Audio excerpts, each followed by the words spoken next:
Why did they call her just a kid? Maybe because she was 19. Maybe because she never raised her voice. Maybe because she looked more like a college student than a soldier standing under the weight of desert sun.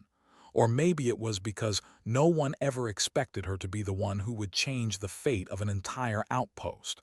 But the truth is, no one saw what she carried inside. Not yet. At Outpost Callahan, the desert was merciless. Sand pressed into every seam of the barracks, every corner of their gear, every throat that dared to breathe too deep. To most soldiers, it was monotony broken only by drills, meals, and the occasional letter from home. But to Emily Carter, it was something else. It was a waiting game, though for what she couldn't quite say. 19 years old, fresh out of training. Blonde hair always forced beneath her helmet, blue eyes too soft to inspire confidence among the veterans. To them, she was a driver, a messenger, a rookie barely trusted with live rounds. They called her kid like it was her rank, and she never fought it. She swallowed their jokes with silence. She took the smaller tasks without complaint. If they told her to run gear to the South Tower, she ran.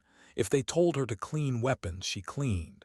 When they dismissed her from the firing drills, she only nodded as if she agreed with their judgment. On the surface, she seemed invisible, but what no one knew was that invisibility was her weapon. She was watching, listening, learning. Her father had taught her long before she ever put on the uniform. Back in Montana, under the vast open sky, he'd handed her a rifle when her hands were still small enough that the weight made her stumble. He'd set her feet apart, guided her shoulders, and taught her the rhythm of breath. She remembered his words like scripture. A good shot isn't about the trigger, Emily. It's about the silence before you pull it. So while the others laughed and rolled dice in the barracks, Emily found her silence. She snuck out to the range at night, laying prone in the sand, learning patience as coyotes howled beyond the wire. Each shot she placed wasn't for practice. It was for her, proof that she belonged here, even if no one else could see it. But belonging has a strange way of testing you, and Emily had no idea how brutal that test was about to be.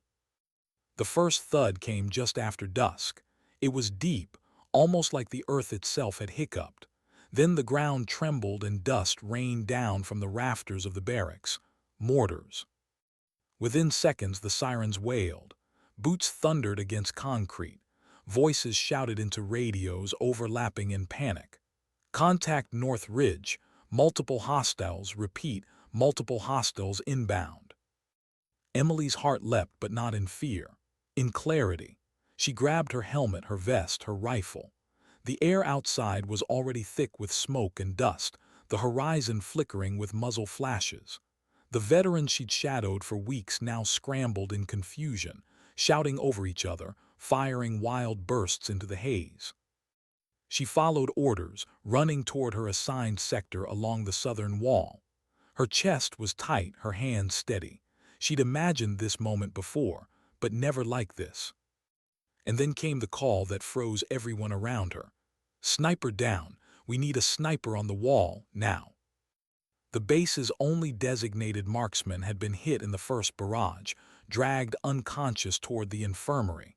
Soldiers ducked, glanced at each other, waiting for someone to step forward. No one did. Not one. Emily looked at her rifle. Not a sniper's weapon. Not the long, heavy barrel built for precision at impossible distances. But she knew its weight, its breadth. She knew what she could do with it. Something inside her shifted, sharp and undeniable. She didn't ask permission. She didn't wait for a nod. She climbed the tower. Bullets tore into the sandbags as she hauled herself over the edge. She pressed her cheek against the stock, breath slow, heartbeat aligning with the crosshairs. Below her, the chaos of men shouting and scrambling dimmed. The smoke, the fear, the panic, all of it faded until only the ridge existed. She saw movement, shadows darting, a flash of metal. She exhaled, and then the first shot rang out. The fighter dropped instantly, then another and another. Her hands did not shake. Each round was an answer, each target a silent confirmation that everything her father taught her had prepared her for this exact moment. Over the radio, voices cracked in disbelief. "Who the hell is that? Is that Carter? No way, she's just a kid." But Emily wasn't a kid anymore. Not up here. Not in this silence between heartbeats and recoil. She was something else now, something no one had expected. The ridge erupted with gunfire in retaliation. Tracers carved the night sky like burning lines, slamming into the tower around her. Dust sprayed across her face, stinging her eyes. Still she breathed, still she fired. A figure crouched with a launcher trying to line up the southern wall. She squeezed. He fell before he could fire. Below, a sergeant shouted up at her, "Carter, get down, you're not ready for this." But she didn't move. Her father's voice filled her instead. "Patience wins fights. Don't fight the chaos. Let it move around you." So she let it move. She let the battle roar beneath her, the explosions and screams swirl like a storm. And in the calm eye of that storm, she pulled the trigger again. And again. The base's defenders began to notice. The men who had laughed at her, who had called her rookie, now shouted encouragement between bursts of their rifles. "Keep firing, Carter. She's holding them off. Don't stop." Every shot was buying time. Seconds that kept medics dragging the wounded into cover. Seconds that allowed soldiers to regroup, to breathe. Seconds that separated survival from slaughter. But for Emily, there was no thought of recognition. No space for pride. Only the scope, the breath, the silence. And yet, even as she moved with precision, even as enemy fighters fell one after the other, inside, a different battle stirred. A quiet war she hadn't prepared for, because with each pull of the trigger, she wasn't just defending her base. She was ending lives. Her stomach twisted, but her finger did not falter. She forced herself to remember what was at stake, the soldiers below her, the outpost itself. The laughter in the barracks, the men who had told her she wasn't ready. If she failed, none of them would see dawn. So she fired, 12 times in all, 8 minutes. 12 bodies fell silent on the ridge. When the last shot echoed, the battlefield hushed. For the first time since the mortars hit, silence returned to the desert. No muzzle flashes, no shouted commands, only smoke curling into the night like ghosts leaving the earth behind. Emily lowered her rifle, her arms trembling now that the adrenaline was breaking. She looked down from the tower. Faces stared up at her, not mocking, not dismissing, but wide-eyed, stunned. On the radio, Captain Reynolds's voice finally cut through. It was softer than anyone had ever heard it, almost reverent. "Carter, you just saved this base." And just like that, the name Kid no longer fit. But as she sat back against the sandbags, staring at the stars beyond the smoke, the weight of 12 perfect shots pressed against her chest. Her father's words echoed again. A good shot isn't about the trigger. It's about the silence before you pull it. Now all she could hear was silence. And in that silence she wondered, had she proven herself? Or had she just crossed a line she could never return from? How do you carry the silence after a night like that? How do you step down from a tower when you know the ground will never feel the same again? Emily Carter didn't rush. Her hands trembled too much to climb. She sat against the sandbags for a long moment, her rifle balanced across her lap, eyes fixed on the ridge where smoke curled like whispers. The battlefield had gone still, but inside her head it raged on. 12 shots, 12 enemies, 12 lives erased in less than 10 minutes. The weight pressed into her chest, heavier than the rifle, heavier than the desert sky itself. She tried to breathe. Her lungs worked, but the air felt sharp, as if every inhale cut her from the inside. Below, soldiers were already moving, checking bodies, dragging the wounded, shouting names into the smoke. Boots pounded the dirt. Radios crackled with frantic updates. For them, the battle wasn't over. For Emily, it was only beginning. A creak on the ladder broke her trance. Captain Reynolds appeared, his face lined with dust and exhaustion. His eyes found hers, eyes that until this night had held nothing but doubt. Now they held something else: respect, caution, a touch of disbelief. "You realize," he said quietly, voice low so only she could hear, You just did what no one else could." Emily swallowed hard. Her throat felt dry, cracked. "Sir, I just fired." Reynolds shook his head. "Not just fired. You held this base together. You kept us breathing." He let the words hang as though even he didn't quite believe them. She lowered her gaze to the rifle across her lap. "My dad taught me," she whispered. "Patience. He said patience wins fights." The captain's jaw tightened, and for a moment his expression softened. "Then your father knew what he was talking about." She didn't answer, couldn't, because beneath the respect in his voice, beneath the praise, a storm churned in her chest. Her father's lessons had carried her through the night, but those lessons hadn't told her how to live with the faces burned into her memory. The men who fell, the ones who would never rise again. By dawn, reinforcements arrived. The ridge was secured. Bodies were counted. 70 fighters had been part of the assault, but most had scattered after Emily's dozen shots shattered their momentum. Callahan still stood. The casualty list was heavy, but far lighter than it should have been. Emily walked among her fellow soldiers, her rifle slung over her back, her steps slow. She felt their eyes on her, different now, no longer dismissive, no longer mocking. They stepped aside when she passed. Some nodded, quiet acknowledgments. Others clapped her shoulder, muttering words she wasn't sure she deserved. "Hell of a shot, Carter. You saved us all. You're the reason I'm still breathing." Their voices reached her ears, but they didn't sink in. Each compliment felt like it belonged to someone else. She wanted to shrink under them, to disappear again into the shadows where no one expected anything of her. But shadows were gone now. She had stepped into a light that couldn't be dimmed. Later that morning, she was summoned to the command post. The tent smelled of sweat, sand, and burnt powder. Maps spread across tables. Radios hissed with distant chatter. Captain Reynolds stood stiff, flanked by 2 officers who had flown in with reinforcements. "Private Carter," one of them said, his tone clipped but curious, "we've reviewed the reports. 12 confirmed targets, all precision kills, no wasted rounds, all under heavy fire." He glanced at Reynolds, then back at Emily. "That's extraordinary." Emily stood at attention, her hands clasped behind her back, heart pounding against her ribs. "I was just doing my duty, sir." The officer's eyes narrowed slightly. "Most soldiers can't even hold their weapons steady under fire. You didn't just do your duty, you exceeded it." Reynolds spoke then, his voice firm. "She's proven herself capable of sniper detail. I recommend reassignment." The words landed like a stone in Emily's stomach. Sniper detail. She hadn't asked for it, hadn't wanted it, but now it was hers, earned in the silence of 12 perfect shots. The officers exchanged glances, then nodded. "We'll forward the recommendation." When Emily stepped back into the sunlight, the desert sky painted itself in orange and red, streaks of fire across the horizon. She felt the warmth on her face, but inside she was cold. She knew in that moment her path had changed forever.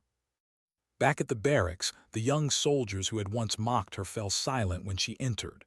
Conversations died mid-sentence. They looked at her differently now, warily, almost reverently. One of them, a corporal who had laughed the loudest before, muttered, "Guess you're not just a kid anymore." Emily didn't answer. She sat on her bunk, pulling her rifle close, her fingers tracing the familiar lines of the weapon. It felt heavier now, though nothing about it had changed. The weight wasn't steel, it was memory. That night she lay awake, staring at the ceiling while the others snored. Her mind replayed every moment from the ridge, the shadows moving, the glint of weapons, the split-second decisions that ended lives. Each trigger squeeze was a scar. She wondered how long before those scars showed on her face.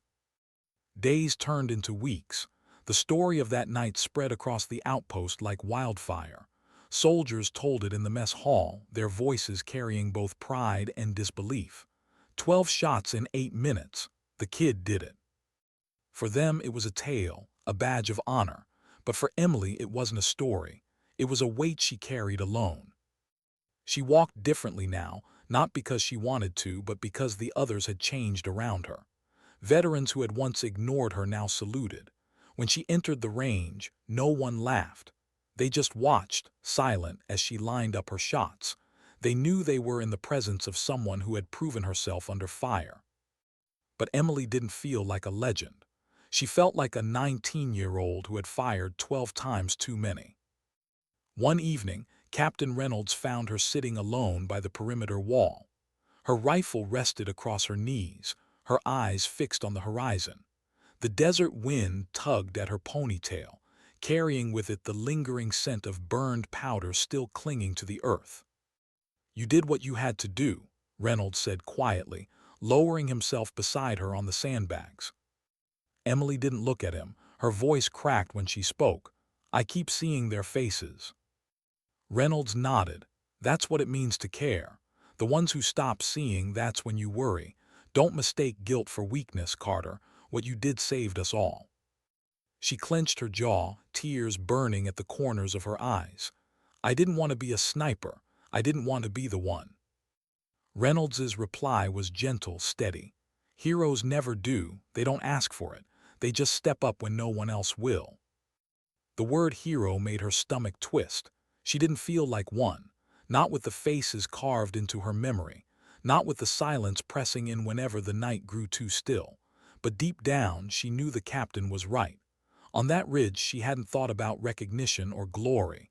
She thought about survival, theirs, not hers. Word spread beyond the outpost. Reports reached higher command, then newspapers, then families back home. The youngest soldier at Callahan who had held the line with 12 perfect shots. Journalists wanted interviews. Politicians wanted her name in speeches. But Emily resisted. She wasn't interested in being a headline. What mattered were the quiet moments. A soldier passing her in the corridor whispering, "Thank you." A medic admitting, "I didn't think I'd see my family again until you started firing." Those were the voices she carried, not the ones shouting her name from podiums far away. Yet even as the recognition grew, so did the burden. Every time she closed her eyes, she returned to the ridge, to the silence after each shot, to the faces she had only glimpsed for half a second before they disappeared forever. At 19, Emily Carter had saved dozens of lives, but she had also discovered the cost of survival, the invisible weight of the dead carried by the living. And as she traced her fingers along the rifle resting across her knees that night, she realized something she hadn't before. The world would never let her go back to who she was. Not after Callahan. Not after 12 shots in 8 minutes. Because once you prove what you're capable of, the world never stops asking for more. What changes in a soldier when their name spreads faster than their shadow? Respect, pressure, or something heavier, something quieter, the weight of expectation pressing into every breath. For Emily Carter, the desert felt different now. The sand no longer hissed against her boots in the same indifferent way. It was as though the ground itself recognized her, or maybe it was the men. Their eyes, the way they followed her now, whispering as she passed, once invisible, now unavoidable. The order came quicker than she expected. Just 2 weeks after Callahan's assault, the papers were signed. Private First Class Emily Carter, reassigned to sniper detail. Her rifle was exchanged for a longer one, heavier, built for range and precision. It felt alien in her hands, a stranger with cold steel bones. She ran her palm along its barrel, tracing its edges as though learning the face of someone she didn't know whether to trust. Training began before dawn. The desert was still cool, the horizon a thin line of pale gold. She lay prone in the sand, cheek pressed against the scope, Captain Reynolds watching from behind. "Slower," he instructed. "You're not just firing anymore, you're choosing. Every shot you take now carries weight." Emily adjusted her breathing, focusing on the distant target, but his words drilled deeper than his tone suggested. Every shot carries weight. As if she didn't already know. As if she didn't replay 12 weights in her dreams every night. Her first round cracked through the stillness, striking the target dead center. Reynolds gave a short nod. Again. Shot after shot, she obeyed. Her aim didn't falter, but her mind wasn't on the target. It was on the ridge, on the faces, on the way silence had swallowed her after each trigger pull. After training, soldiers gathered around her. Veterans who once mocked her now asked for advice. Younger recruits stared wide-eyed, whispering about her precision. One of them, barely older than she was, blurted, "How did you do it, Carter? How did you stay calm?" Emily froze. The question wasn't technical. It wasn't about breathing or crosshairs. It was about survival, the kind that comes at a cost. She swallowed, her voice quiet. "I didn't think, I just remembered my father's words." The recruit tilted his head. "What words?" Emily hesitated. Her father's voice echoed again in memory. "A good shot isn't about the trigger. It's about the silence before you pull it." She repeated it softly, and the recruits nodded as if it was gospel. But inside, she wondered, had her father meant for her to use it like this? Against people, not paper. Against shadows with families she would never know. Nights grew longer. Recognition spread wider. Newspapers back home wrote about the kid sniper of Callahan. Politicians used her story in speeches about resilience, about courage. Her name was painted into sentences that never once mentioned the weight she carried. The outpost itself became quieter when she entered a room. Soldiers who once dismissed her now rose straighter in her presence. But admiration brought isolation. They saw her as a weapon, not as a girl who still woke in the dark, heart racing, palms sweating, replaying every pull of the trigger. Sometimes she sat by the perimeter wall, staring at the ridge where it had all begun. She traced her fingers along her rifle, whispering words into the wind as if her father could hear them. "I didn't want this. I only wanted to belong." One evening, Captain Reynolds joined her again. He lowered himself onto the sandbags, silent for a long time before speaking. "You're carrying it, aren't you?" Emily's eyes stayed fixed on the horizon. "I see them every night, their faces, the way they moved before they fell." He exhaled slowly. "That means you're still human, don't lose that." She finally turned toward him, her voice sharp with quiet frustration. "Everyone here looks at me like I'm something more than I am, like I'm a hero, but I'm not. I'm just 19. Reynolds's gaze softened. "Emily, the world doesn't care about your age. It only cares about what you did. And you gave them something no one else could. You gave them dawn." His words lingered long after he left, carving themselves into her thoughts. You gave them dawn.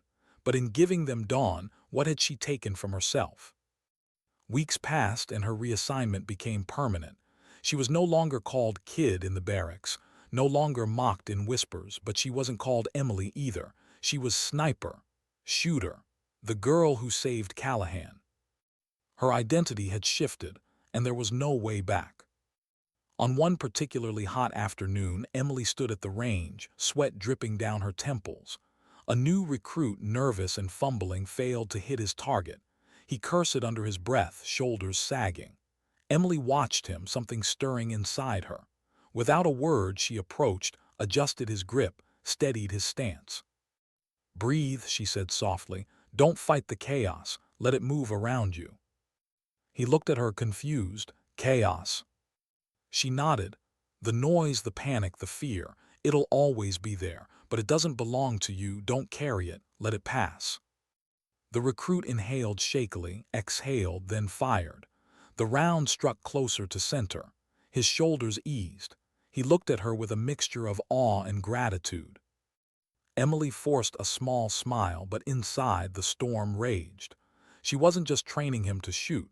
She was training him to carry the same weight she bore every night, and she hated it. By now, her legend was larger than she was. Stories twisted, exaggerated. Some claimed she fired 50 rounds. Others said she never missed a single shot. The truth no longer mattered. She was a symbol, and symbols don't get to explain themselves. At night, alone in her bunk, she pressed her palms over her eyes, trying to block out the images. But the silence always returned, the silence between heartbeats, the silence her father had taught her to wait for. Only now it haunted her. The desert was cruel in its stillness. Every time the wind howled through the wire, she flinched, half expecting another barrage. Every shadow on the ridge looked like movement. Every echo of boots reminded her of that night. And yet beneath the weight, beneath the fear, something else lived inside her, a seed of understanding.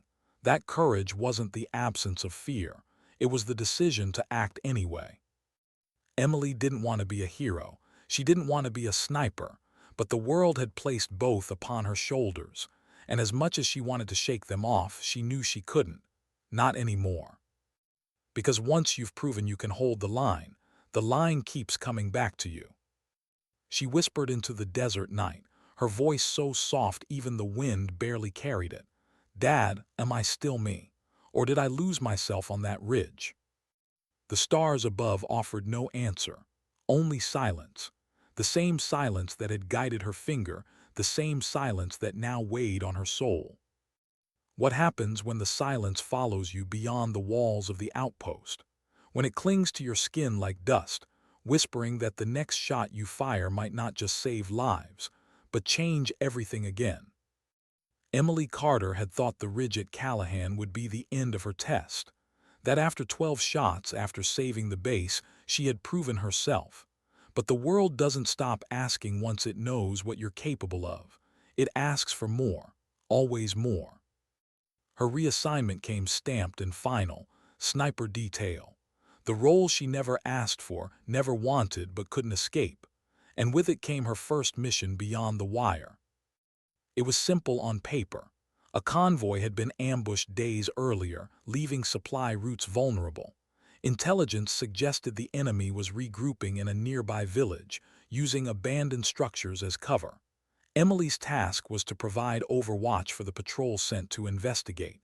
Watch the rooftops, watch the windows, decide when to fire and when not to. The patrol rolled out before dawn. The desert was pale in the early light, shadows stretching long across the sand. Emily sat in the back of the lead Humvee, rifle cradled across her knees. Around her, the veterans shifted in their seats, sneaking glances at her when they thought she wasn't looking. Some nodded respectfully. Others kept their distance, unsure whether to treat her as a comrade or a weapon. The ride was quiet except for the rumble of tires over dirt. Emily stared out at the horizon, her chest tight. She remembered her father's voice again, guiding her. "Patience, Emily. A good shot is about knowing when not to pull the trigger." When they reached the outskirts of the village, the patrol fanned out. Emily climbed to a rooftop, her position high above the broken streets. From here, she could see everything. The skeletal frames of buildings, the alleys twisting into darkness, the faint movement of her team below. She set up her rifle, adjusted the scope, and breathed. Her world narrowed to crosshairs in silence. Minutes passed, then an hour. The village seemed abandoned. Dust drifted through shattered windows. A torn curtain swayed in the breeze. Still, she didn't relax. Her finger hovered close to the trigger, but she didn't squeeze. Patience. Then movement. A figure appeared in a doorway, crouched low, peering toward the patrol. Emily's heart jolted. The scope followed the shape, male, maybe in his 20s, weapon slung across his back. He hadn't seen her. She steadied her breath. This was it. One shot and the threat would be gone. But something stopped her. The figure didn't raise his weapon. He didn't even look ready to fire. He was watching, waiting. Her finger hesitated on the trigger. Her father's words again. The silence before the shot matters most. She exhaled slowly, choosing patience over panic. Her radio crackled. "Carter, you got a shot." Her mouth was dry. Target in sight. No hostile action yet. "Take him down if he twitches," the sergeant barked. Emily's pulse thudded in her ears. She kept her scope steady. The man shifted, glancing behind him. For a split second, the curtain moved and Emily caught sight of something else. Small, fragile. A child's face peeking through the shadow behind him.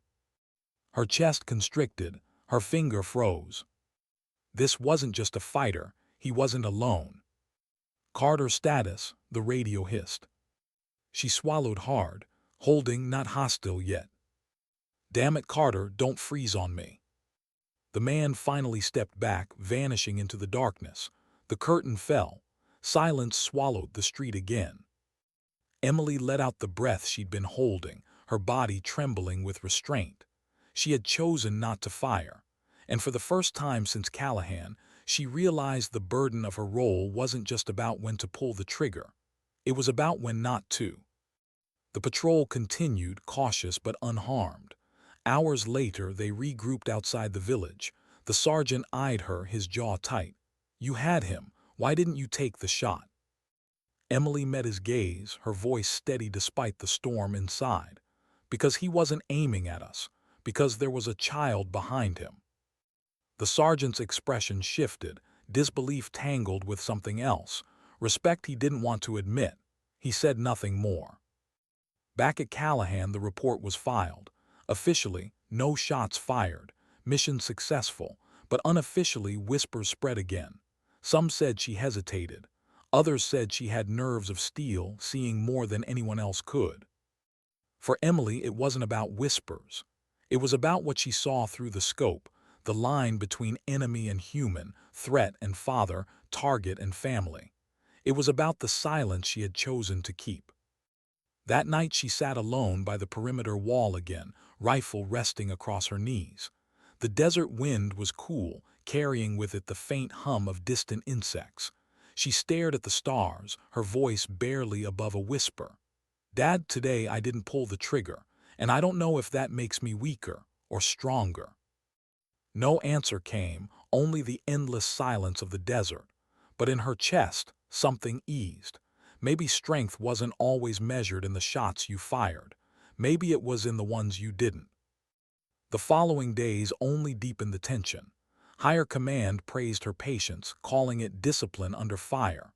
Some soldiers agreed. Others muttered that she was too soft, that hesitation could cost lives. The debate followed her like a shadow she couldn't shake. Emily didn't argue with them. She let them talk, let them wonder. Because only she knew what she had seen through that scope. Only she knew the weight of choosing silence over recoil. And yet, even as she stood firm in her decision, a question lingered in her mind. What if she had been wrong? What if the man had raised his weapon a second later, firing on her team before she could react? Would restraint still feel like strength then? She wrestled with the doubt, each night heavier than the last. But when she closed her eyes, she didn't see the ridge anymore. She saw the curtain, the child's face, and she knew that was why she hadn't fired, that was why she couldn't. Because being a sniper wasn't about killing. It was about protecting. Protecting meant more than hitting a target. It meant knowing which targets not to hit. The desert didn't offer answers, but in its silence, Emily found something else, the beginning of her own. What happens when patience collides with pressure? When the silence you once trusted becomes a prison, and the world demands you pull the trigger before you're ready. Emily Carter didn't ask for the weight of legend, but the legend grew anyway. Newspapers back home called her the kid sniper of Callahan. Politicians turned her into a symbol of resilience. Soldiers whispered her name with a mix of reverence and unease. She wasn't just Emily anymore. She was a story. And stories come with expectations. Weeks after her first mission in the village, another order arrived. This one carried sharper edges, darker urgency. Intelligence suggested a convoy of enemy fighters was moving through the desert, preparing to launch a strike against nearby bases. Her task: intercept, eliminate leadership, and prevent the attack before it began. It wasn't overwatch, it wasn't restraint, it was execution. Emily cleaned her rifle the night before, her hands steady but her chest heavy. She could hear the voices around her in the barracks, soldiers trading rumors, speculating about the mission. If anyone can do it, it's Carter. She doesn't miss. Hell, I'd trust her aim over anyone's. She wanted to shout that she wasn't who they thought she was. That she wasn't a legend, just a 19-year-old girl who still saw faces when she closed her eyes. But she stayed silent, polishing steel that felt more like burden than weapon. At dawn, she and a small recon team moved out. The desert stretched endless around them, flat and merciless. They reached a rocky outcrop overlooking the convoy route, the sun already punishing overhead. Emily lay prone, scope trained on the horizon. Hours passed in stillness. Sweat pooled at her collar, dust clung to her lashes. Then movement, trucks battered and loud, kicking up trails of sand. Dozens of fighters riding in their beds, rifles slung, voices raised in shouts that carried faintly on the wind. Her scope found the lead vehicle. A man stood tall in the back, gesturing commands. Leader, her target. Her finger hovered on the trigger. This was what they wanted. A clean shot. One round to fracture the convoy, to scatter their command before the strike could ever reach another outpost. Carter status, the sergeant whispered over the radio. Target in sight, she murmured. Take the shot. Her breath slowed, crosshairs centered. The silence before the shot wrapped around her, heavy and familiar. She remembered her father's words. Patience, Emily, don't fight the chaos. Let it move around you. But this wasn't chaos. It was clarity. The target was right there. Still, she hesitated. Her scope drifted, catching glimpses of the men riding beside him. Dust-streaked faces, young, tired, unaware they were seconds from death. One laughed, slapping the back of another. Another hummed to himself, eyes on the horizon. They didn't know. They couldn't know. Emily's chest constricted. The silence pressed harder. Carter, what are you waiting for? The sergeant hissed. Her pulse thudded in her ears. She steadied the scope, forced herself to breathe. She thought of the ridge, the 12 faces, the child in the curtain, the weight of every decision. Then, before she could pull the trigger, one of the fighters raised a radio, shouting into it. A flare arced skyward, burning red. The convoy accelerated. Fighters scrambled, weapons lifting. The ambush had been compromised. Carter now fired, damn it. Emily squeezed. The leader dropped instantly. Chaos erupted. Bullets tore through the air, bouncing off the rocks around her. She fired again, striking another who tried to rally the men, then another, and another. Her team opened fire beside her, the desert exploding in sound. Trucks swerved, men fell, dust swallowed everything.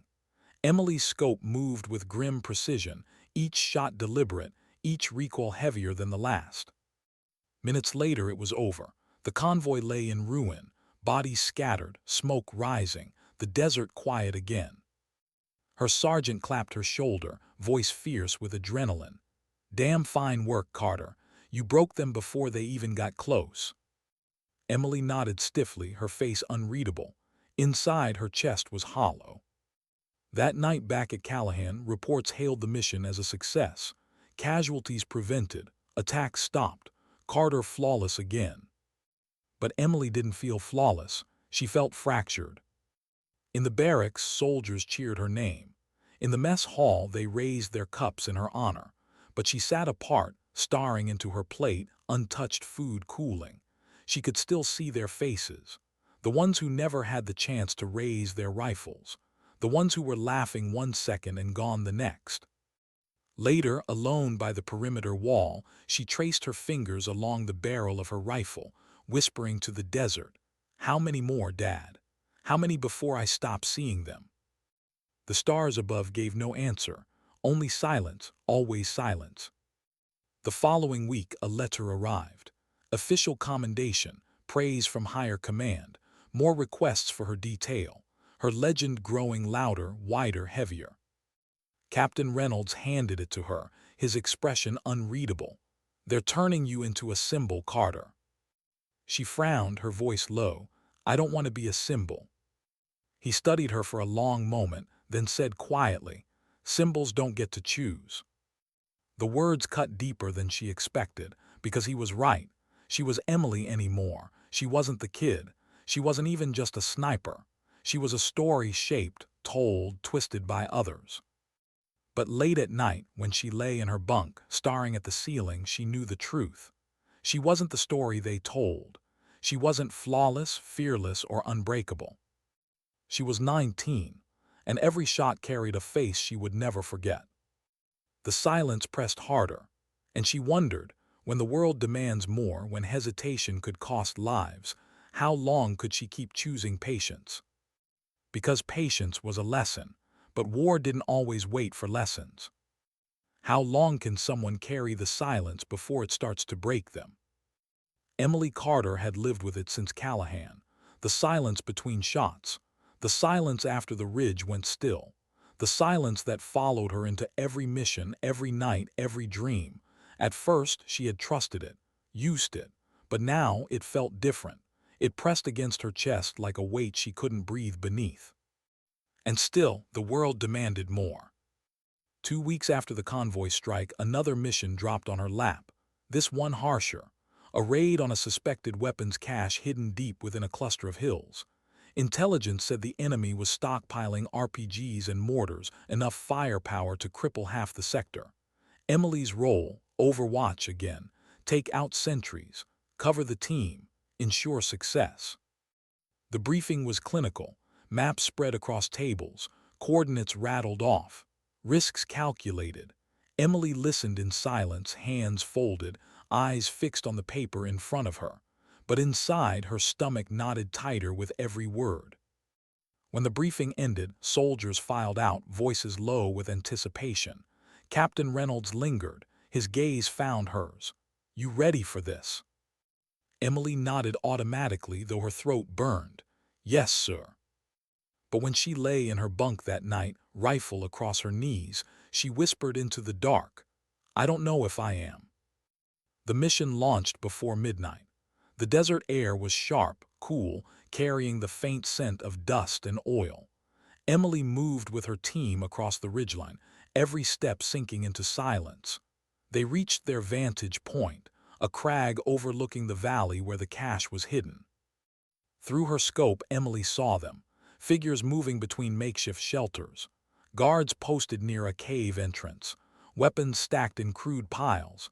She counted, lips moving soundlessly, 6, 8, 10, maybe more. Her radio crackled. "Carter, you're clear, take out the sentries." Her pulse spiked. She centered the crosshairs on the first guard. His rifle rested against his shoulder, but his eyes looked tired.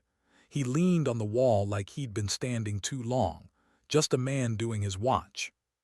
Her finger touched the trigger, she breathed, the silence wrapped around her, and then she fired. The man crumpled soundlessly. She swung to the next. Another figure, another shadow. She squeezed. He dropped. The third tried to shout, but her shot cut the sound short. Her hands moved with precision, but her chest grew heavier with each recoil. Every body that fell was another stone on her shoulders, another name she'd never know. The patrol below advanced, slipping past the fallen guards, moving toward the cache. For them, it was progress. For Emily, it was weight. Suddenly, movement. A figure darted from the cave, weapon raised. She fired, missed, fired again. He collapsed. The team below kept moving, unaware how close death had brushed them.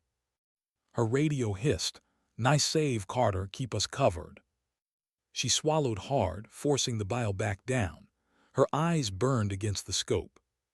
Then she saw something else. Two figures stepping from the cave, one armed, the other smaller, clinging to his sleeve. A child, barely taller than the man's waist, wide eyes reflecting the moonlight. Emily's chest seized. She froze. The man shouted, waving his weapon. The child tugged at him, confused, afraid.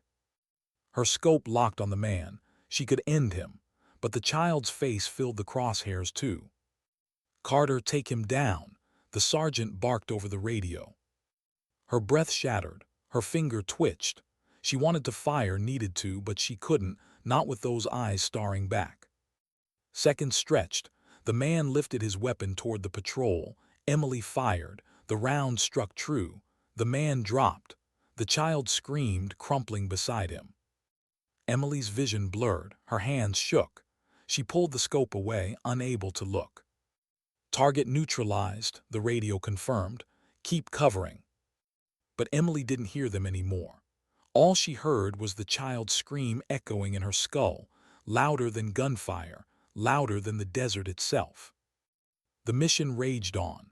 Explosions lit the valley as charges were set on the weapon's cache. Fire tore into the night sky, black smoke billowing upward. The team retreated under her cover, their voices triumphant. But Emily moved mechanically, her body numb. She fired when they told her. She hit targets she didn't remember aiming at. Her hands obeyed while her heart recoiled. By dawn, the mission was declared a success. Weapons destroyed, enemy scattered, 0 friendly casualties. On paper, flawless. But Emily didn't feel flawless. She felt broken. Back at Callahan, cheers greeted the team. Soldiers slapped each other on the back, grinning through exhaustion. Someone shouted her name, raising a cup in her honor. Emily forced a nod, retreating to the barracks as quickly as she could. She dropped onto her bunk, rifle resting across her knees, and pressed her palms to her eyes. Behind them, she saw the child's face, heard the scream, felt the silence after her shot. That night she didn't sit by the wall. She didn't whisper to the stars. She couldn't. The words stuck in her throat, bitter and sharp. Captain Reynolds found her anyway. He stepped into the barracks quietly, sitting on the bunk across from hers. For a long moment he said nothing. Then, "Talk to me." Emily shook her head, voice low, broken. "There was a child." Reynolds's jaw tightened. "I read the report. They didn't mention that." "They wouldn't," she whispered, "but I saw him, he was there, and now," her voice cracked, "now he's alone." Reynolds leaned forward, his elbows on his knees. "You saved your team, if you hadn't fired." "I know," she snapped, sharper than she intended. Then her voice softened, trembling. "I know, but knowing doesn't make it easier." Silence stretched between them. Reynolds finally spoke, his tone gentler. "This is the burden, Carter. Every soldier carries it in their own way. The choices we make, the ones we don't. The faces we can't forget." Emily's eyes burned. "What if I can't carry it?" Reynolds's gaze didn't waver. "Then you let it remind you that you're still human. Because the day it stops hurting, that's the day you've lost yourself." She turned her face away, tears slipping silently. That night she didn't sleep. She lay awake, staring at the ceiling, the child's scream looping in her ears. Her father's words replayed too, but twisted heavier. "A good shot isn't about pulling the trigger. It's about knowing when not to." But this time she hadn't had that choice, and the silence before the shot no longer felt like calm. It felt like a cage. The next morning, soldiers passed her in the mess hall, nodding with admiration, whispering about her precision, her discipline, her legend. But they didn't know. They couldn't know. To them she was flawless. To herself she was fractured. And as she sat alone with her untouched plate, she wondered, how much longer could she carry the silence before it shattered her completely? What happens when the silence you once trusted begins to echo back at you? When instead of peace, it carries only faces, voices, and the screams you can't forget. Emily Carter was unraveling, though no one around her seemed to notice. To them, she was still the sniper, the legend, the girl who had saved Callahan and shattered a convoy and held her team together through fire. To them, she was unshakable. But inside, cracks were spreading fast. The child's scream from the valley clung to her like smoke. Every time she closed her eyes, she saw it again, the small face illuminated by moonlight, the wide eyes staring, the way sound had torn out of his throat after her shot struck the man beside him. She replayed it over and over, searching for some version where she had done something different. But there wasn't one. She had fired. The man was dead. The child was broken. And Emily was the reason why. The others couldn't see it. In the mess hall, soldiers grinned at her, clapping her on the shoulder, repeating stories of her precision like campfire tales. In the barracks, younger recruits asked her for advice, eager to be like her. "What's your secret, Carter? How do you stay so calm?" She would give them fragments of her father's lessons. "Breathe, be patient, don't fight the chaos." And they would nod like she was handing them gold, But inside, the words cut her, because she wasn't calm, she was drowning. Nights became the worst. The barracks buzzed with snores, with muttered dreams, but Emily lay awake, staring into darkness that wasn't empty. She heard the ridge, the convoy, the valley. She heard silence twisted into screams. Sometimes she slipped out quietly, climbing the perimeter wall to sit with her rifle across her knees. She whispered into the desert like she used to, but the words came out jagged now. "Dad, I can't carry this. I don't know who I am anymore. Am I your daughter? Am I a soldier? Or am I just their story?" The stars gave no answer, only blinked coldly above her. Captain Reynolds noticed. He always noticed. One evening he found her again, perched on the sandbags, her eyes hollow in the dim light. He sat beside her, hands resting on his knees, saying nothing for a long while. "You're not sleeping," he finally said. Emily didn't look at him. "I can't. Every time I close my eyes, I see them." "The ones you killed," he said softly. "The ones I couldn't save," she whispered. Reynolds studied her profile, the sharp line of her jaw, the way her hands gripped the rifle as if letting go would mean losing herself. "Emily, you're not broken because you feel this. You'd be broken if you didn't." She turned her head, her voice trembling with frustration. "But they don't see me feeling.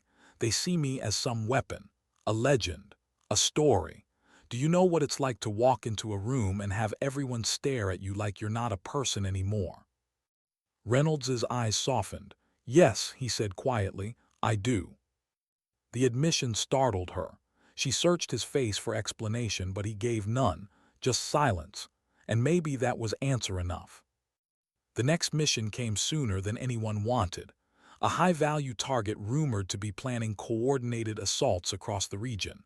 Emily's role was clear: long overwatch, eliminate if confirmed. Clean, precise, necessary. She lay in her position for hours, the scope steady, the world narrowed to crosshairs. Through it she saw the man, his movements, his gestures, the way fighters leaned in when he spoke. Her radio hissed. "Carter, confirm visual." "Confirmed. Take him." Her finger curled on the trigger, but she hesitated, not because he was out of range, not because she doubted her shot, but because she caught something in the corner of her scope. A gesture, a laugh, a brief, unguarded smile. Human. Her heart slammed in her chest. She remembered the convoy, the valley, the child. She remembered that these weren't just targets, they were people. The silence pressed in again, heavier than ever. "Carter, fire." She squeezed, the man fell, shouts erupted. The fighters scattered, mission successful. But Emily lowered her rifle with hands that shook so violently she thought she might drop it. Her breathing came ragged, her vision blurred. She pressed her forehead into the stock, trying to steady herself, but there was no steadying anymore. That night she didn't eat, didn't speak. She sat alone in the barracks, the metal on her chest from Callahan catching the dim light, mocking her. Soldiers passed, nodding, some saluting. She barely saw them. Later Reynolds entered, his voice low. "Emily, you can't keep carrying this alone." She shook her head, whispering, "They don't want Emily, they want Carter, they want the story." He crouched beside her, meeting her eyes. "Then you have to decide who you are when the story isn't being told. Because if you let them write you into something you're not, you'll lose yourself completely." The words carved deep. She turned them over all night, lying awake, her body aching with exhaustion her mind refused to give into. When dawn broke, she sat outside, staring at the horizon. She whispered into the wind, almost a prayer, almost a plea. "Dad, if patience wins fights, then tell me, what wins when the fight is inside you?" No answer came, only the steady, merciless silence of the desert. But in that silence something shifted, a realization. Maybe there wouldn't be answers, maybe there couldn't be. Maybe all she could do was keep breathing, keep steadying her hands, keep carrying the weight as best she could. The world didn't want Emily. The world wanted the sniper. But somewhere inside the legend, Emily still lived. fragile, fractured, but alive. And if she could hold on to that, even just a thread, maybe she could survive what came next. Because deep down, she knew, the hardest mission wasn't the ridge or the convoy or the valley. The hardest mission was surviving herself. What does it mean to come back from war when the war has already made a home inside you? For Emily Carter, the silence had followed her too long. It was there on the ridge at Callahan. It was there in the convoy strike. It was there in the valley, echoing with a child's scream. And it was there in her bunk every night, pressing against her chest until she thought she might break. But now the silence was louder than ever, because this mission wasn't about overwatch or patience or restraint. This mission was survival. The outpost had been warned of a coordinated assault, larger than Callahan, heavier, designed to overwhelm. Intelligence put the enemy numbers at over 100. Their intent was clear: wipe the outpost from the map. And once again, Emily was at the center of the defense. She didn't want to be. Every part of her wanted to vanish into shadows to let someone else hold the line. But her name was already written into the walls, etched into the voices of every soldier who looked at her with expectation instead of doubt. She was their story, their hope, their sniper. The night before the assault, she sat alone by the perimeter wall. The desert stretched endless, silent, indifferent. She clutched her rifle against her chest and whispered to the stars, "Dad, I don't know if I can do this again. I don't know if I can keep carrying them." Her voice cracked. "But if I don't, they'll all be gone." There was no answer, only the steady hum of the night. But for the first time, she felt something in the silence, not weight, not pressure, but choice. At dawn, the assault began. Mortars tore into the earth, shaking the outpost. Sirens wailed. Dust choked the air. Soldiers scrambled, shouting orders. Emily climbed the tower. Her body trembled, not from fear, but from knowing exactly what waited for her there. Her scope swept the ridge. Dozens of figures swarmed, weapons raised, voices rising in shouts that carried across the desert. Her radio crackled. "Carter, call your targets. Hold the line." She exhaled, the silence wrapped around her, and she fired. The first man dropped, then another and another. Below, the soldiers steadied. Their chaos became rhythm. Their panic became resolve. Every shot she fired gave them seconds, gave them breath, gave them life. But the weight pressed harder. Each trigger squeeze carved deeper into her soul. She thought of the convoy, the valley, the child. She thought of her father. She thought of who she had been before the world called her a sniper. And still she fired. The ridge erupted in retaliation. Bullets chewed into the sandbags. Tracers lit the air. Mortar fire shook the tower. Emily pressed her cheek to the stock, her breathing steady even as her body screamed. A figure sprinted with an RPG, aiming for the command post. She fired. Another raised binoculars, calling fire. She fired. A squad leader waved men forward. She fired. One after another, each shot necessary, each shot heavier. Minutes stretched into hours. The battle raged, relentless. Soldiers below shouted encouragement, their voices fierce now instead of mocking. "Keep firing, Carter. You're holding them back." Her hands ached, her shoulders burned. Her chest felt hollow, but she didn't stop, couldn't stop. And then suddenly silence. The ridge grew still. The enemy broke, scattering into the desert, leaving smoke and bodies in their wake. The outpost stood, battered but alive. Emily lowered her rifle slowly, her arms trembling. Her cheek was raw from the stock. Her lips were cracked from the desert air. Her body wanted to collapse. Below, faces turned up to her again. Not mocking, not doubtful, grateful, respectful, reverent. Captain Reynolds's voice crackled over the radio, quiet but steady. "Carter, you did it again." She closed her eyes, tears burning, because she didn't feel like she had done it again. She felt like she had given pieces of herself she would never get back. That night, when the base was quiet, when the smoke had drifted into the stars, Emily sat alone on the wall. She pressed her palms against the rifle. her voice a whisper carried on the wind. "Dad, I don't know if I'm still me, but I know this: I couldn't walk away. Not when they needed me, not when no one else could. Maybe that's what it means to be a soldier. Maybe that's what it means to be your daughter." The stars stayed silent, but for once Emily didn't feel crushed by it. For once she felt something else in the silence. Not weight, not judgment, just dignity. The next morning soldiers passed her in the mess hall. Some clapped her shoulder, some nodded. No one called her kid anymore. But Emily didn't need their words.